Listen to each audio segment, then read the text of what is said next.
Let's do Pete and Polo's Big School Adventure.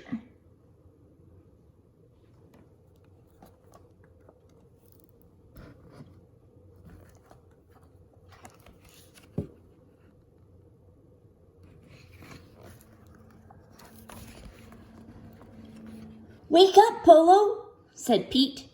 Today was their first day at school on their own, without Mom. But Polo thought he'd stay in bed.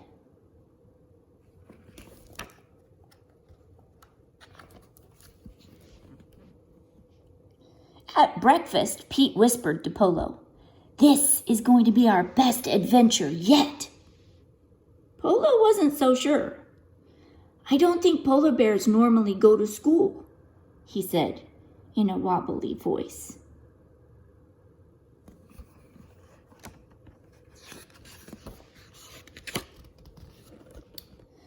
When they arrived at school, there were lots of moms and dads and children. It was very noisy, and all the other children had brought their teddy bears too. Miss Rose was waiting at the door to greet them. "Hello, Pete," she said. "This is Henry. Today is his first day at school on his own too."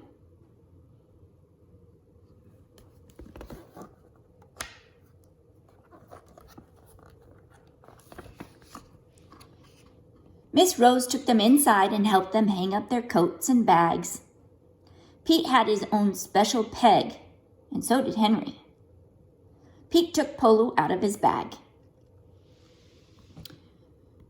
"Your bear's a funny color," said Henry. "Why isn't he brown like mine?" "I'm not a funny color," said Polo with a sniff. "He's a polar bear," said Pete. "He's supposed to be white."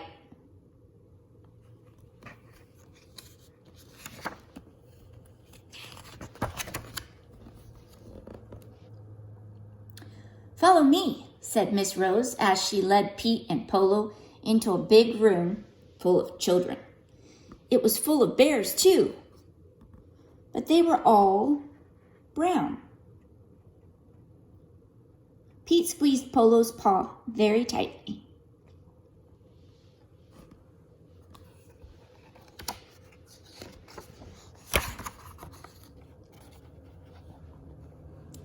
Miss Rose showed Pete and Polo the painting corner. And then they built towers out of building blocks. They sailed boats in the water, and they played dress up.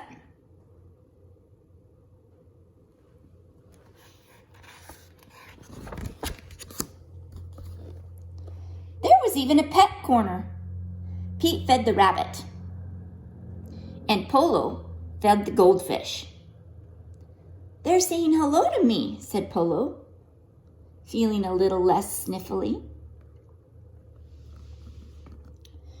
Soon it was story time. Miss Rose read a story about a king and a queen and their pet dragon. Some of the other bears joined in, making loud, growly dragon noises. Polo sat very quietly and very close to Pete.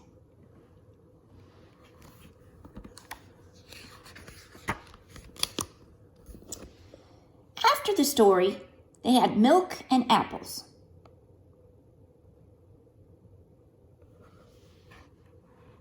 Miss Rose took some of the children over to the sinks to wash their hands. "Look, Polo," said Pete. "They're just the right size for us."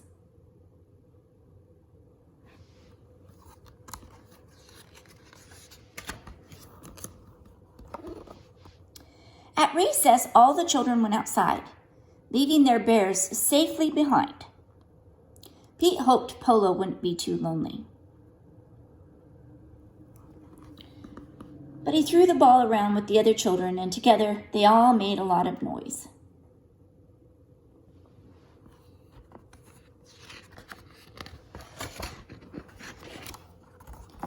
Soon it was time to go back inside, but at the doorway the children stopped suddenly. There in the corner was an enormous pile of teddy bears.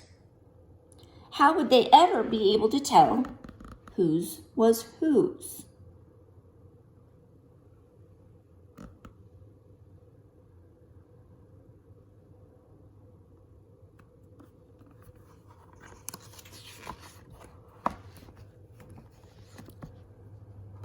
Polo, said Pete, spotting his very own special friend right away and giving him a great big hug. Polo was looking smiley for the first time all day. I had a lovely time with all the other bears, he said. When school was over, Pete and Polo rushed outside to where Mom was waiting. They had so much to tell her.